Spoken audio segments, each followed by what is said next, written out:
Hi everyone, welcome to Hunter Gatherer Cooking. This video is all about my journey from Bristol over to near Peterborough to go see José Souto, the amazing chef, and go out on a stalk with him. Buckle up, I hope you enjoy this one. It starts very early in the morning. So we're just come up into Lincolnshire. We're just waiting for the light to come up.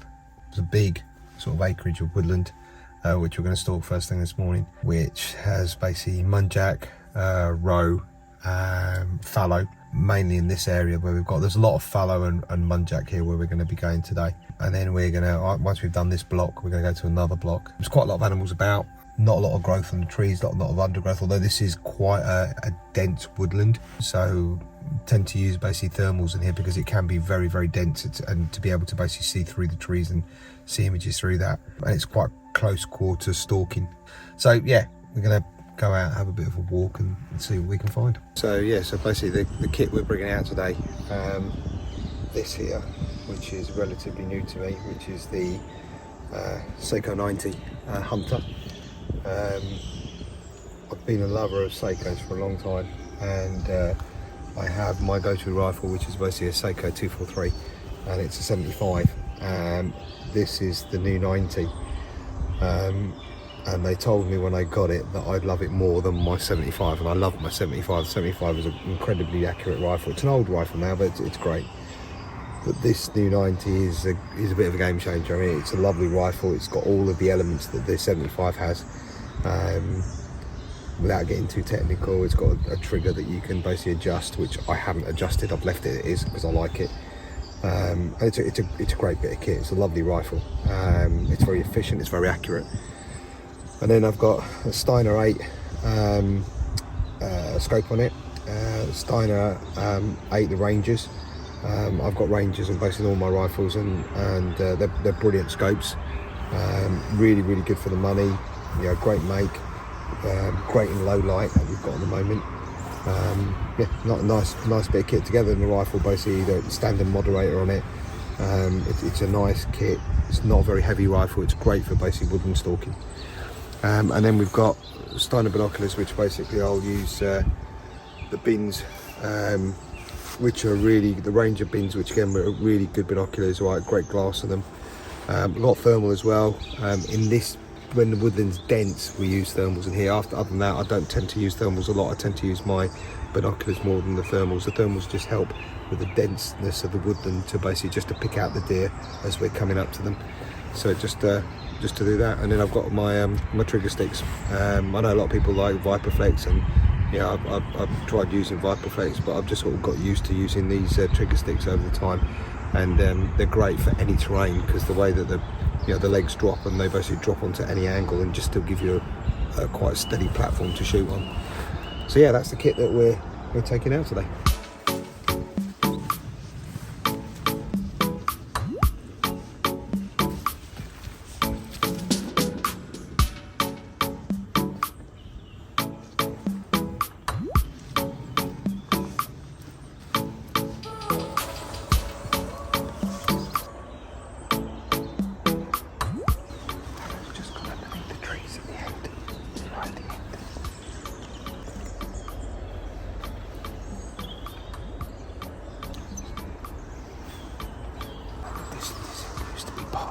Woodland, and they've opened it right now. When they opened it right now, there was a heck of a lot of muntjac around here, so somebody had disturbed a rat's nest. They're all over the place. Now what's happened is that the deer haven't quite got used to it yet, but over the next sort of year or so, the next season, this will be a really real hot spot because it's open. There's a lot of food in there for them to basically come into. And I hope that we're going to see basically like groups of fallow coming down here.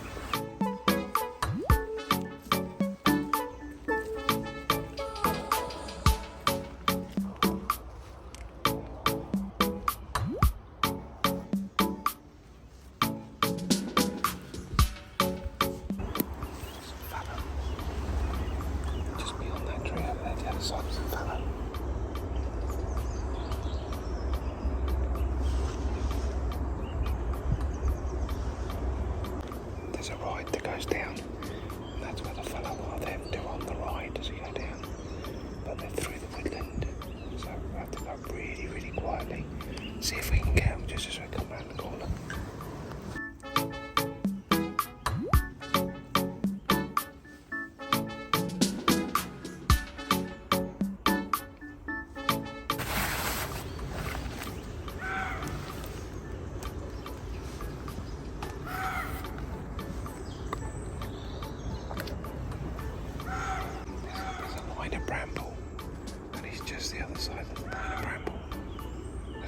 can't see him. So if he comes this way a bit more, we should be able to get him.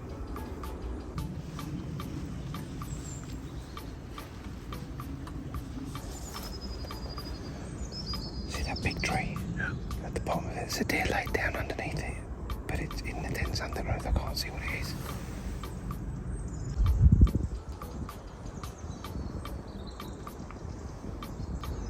It's on the edge of the road here. He's going to come out. There's a buck on it.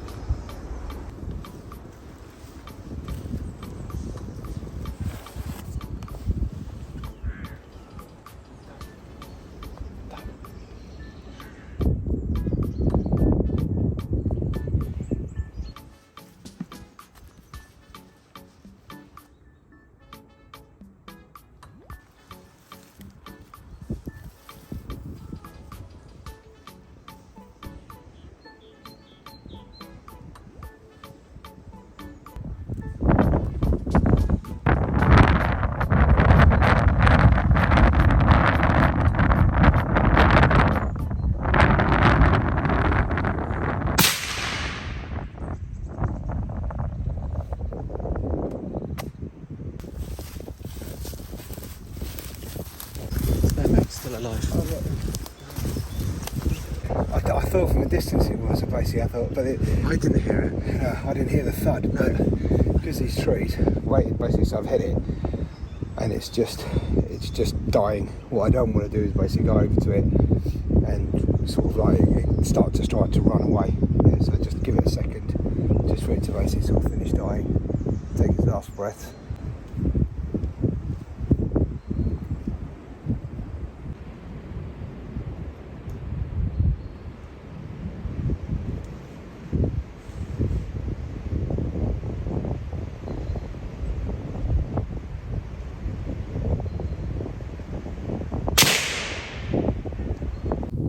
We spied a group of fallow that were basically coming up here on the edge of this wood. Now this wood is basically really often frequented by a group of fallow, and trying to get on them is very difficult because if you look at the woodland is quite sparse in the way that it is, so it's really difficult to creep up on them. And they were further in the wood and they moved out here to the edge before they bolted across the fields. Saw this one through the trees at the back there. It's quite a long shot, probably about 250 yards, something like that.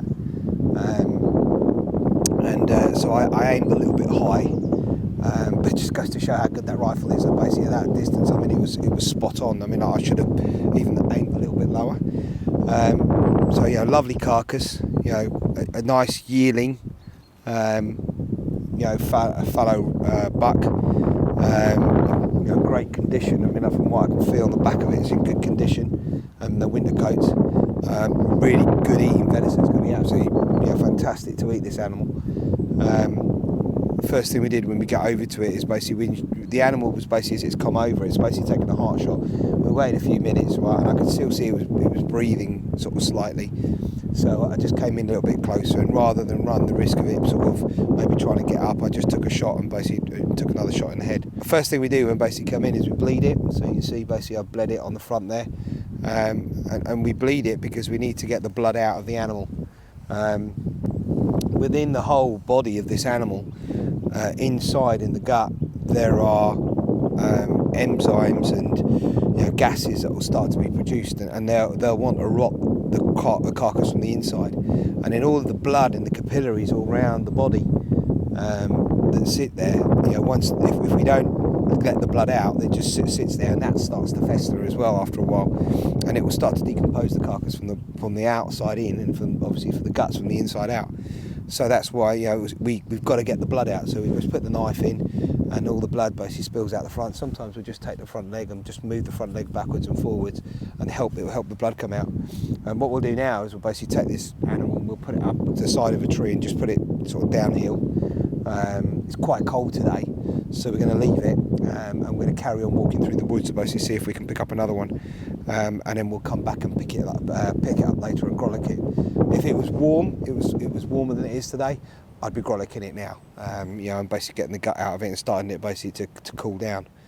But nice animal to take, really nice animal.